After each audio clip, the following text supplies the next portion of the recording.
We are going to be changing the name of the Gulf of Mexico to the Gulf of America. Donald Trump made good on that promise, and Google Maps reflects it, at least for U.S. users.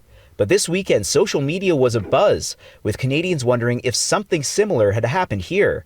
Asking in over 1,000 Google help questions, plus hundreds of Reddit, Facebook, and Threads comments, why is Google Maps now categorizing many provincial parks as state parks? So I thought, well, how can this possibly be true? Kiki Grabowski wrote to Google and BC Parks to register her concerns. Well, that's our sovereignty. That's our country.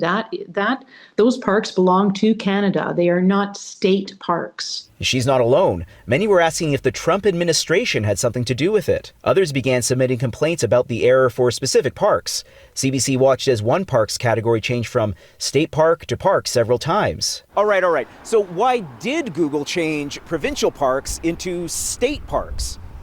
Well, the company says they actually didn't, although changes will come. A spokesperson told CBC the vast majority of these parks have had their existing labels for several years. We're actively working to update labels for parks in Canada to avoid confusion. One expert on Canadian English argues this speaks to the influence of American tech companies.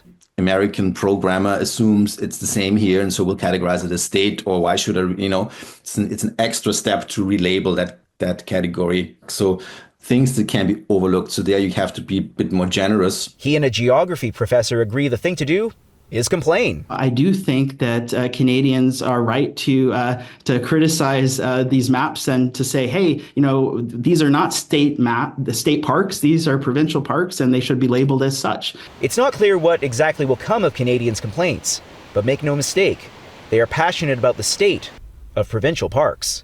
Liam Britton, CBC News, West Vancouver.